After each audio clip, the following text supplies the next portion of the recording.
Alright guys, it's been a while since my last garage video. Back in the garage again tonight. Got a lot of stuff left to do to the SV650 before it's roadworthy for this spring. So let's check out what I have done and let's check out what I have left to do. Let's also check out what I'm going to do tonight. Roll tape.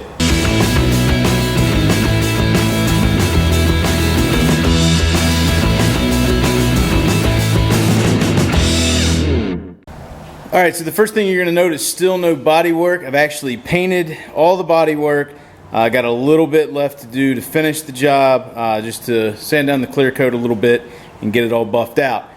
One thing I have done, which you might not be able to notice, rebuilt the front forks on this bike, put brand new 0.90 kilogram per millimeter springs in there, because I weigh about 200 pounds. We need something a little bit heavier. All new oil.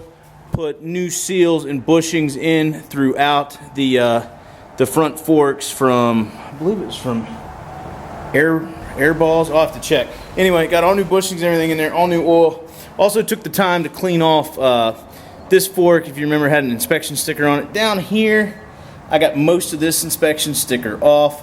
We'll get the rest of it later.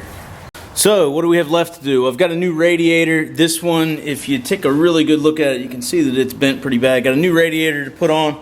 We've got new levers to get put on. We've got new grips. We've got bar ends. The master cylinder reservoir here is broken. Got a new to me one of these. We also have new turn signals, LED turn signals. And let me show you a couple other things we got. You can convert it over to this clear LED tail light, which also doubles as the rear turn signals. It lights up red and also amber. Hopefully, we'll test it out when the time comes. You maybe remember the front seat was kind of messed up. The rear seat also had a tear in it. I actually got these new seat covers made up. I'm going to have to fix a little bit of foam in the seat, but this is the front seat cover. This is the back seat cover. Get these put on here in the next couple of days. Just got a locking gas cap in the mail a couple days ago. We'll get this put back on the tank when it's time to put back together. But the big thing I want to get done tonight is to get this shock put on the SV. This is a shock off of, I believe it's a 2008 Kawasaki ZX14R. Way more heavily sprung than the stock shock on there. It might be a little oversprung for my body weight, but it should be much closer than the stock spring. Alright, so the first thing I did was went ahead and put the bike up on the rear wheel stand. Also put a jack underneath the block there. I probably should have used a block of wood, but it'll be okay. And now it's time to get to the cushion bolt. Alright, so the first bolt we're going to take out is this cushion rod bolt and nut. And then we will go next up to the top bolt there on the shock. And then finally back down to the bottom bolt.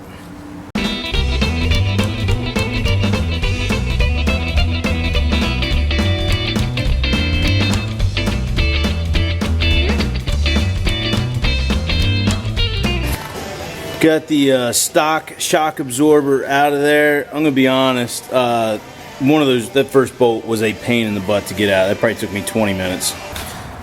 Here's a side-by-side comparison. That is the factory Suzuki SV650 shock. This is the shock off of the ZX14R.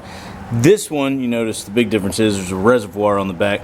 It's fully adjustable, preload, rebound, and compression. This one's only preload.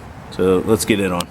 All right, we got the Kawasaki ZX14R shock on there. You can see that thing fits in there just perfect. I didn't have to do any sort of modifications. Down there on the bottom. I will tell you, this bolt, that cushion bolt and nut, that one was very difficult for me to get off. Once I got it off of there, the upper and lower mounting bolts came out fine. Just make sure you remember to do it in reverse order when you put it back together. So it's cushion bolt, top bolt, bottom bolt. Do it in reverse order, otherwise you're not going to be able to get it torqued down. I believe it was 36 foot-pounds of torque for top and bottom, 56.5 for the other. Obviously, I still need to set the sag, get the fork set up right, but it's on there for tonight. That's all I'm going to do tonight. Tomorrow night, I'm going to be back in the basement finishing up the body work, and then this weekend back in the garage and try to get this thing back together. Thanks for tuning in. See you guys again soon.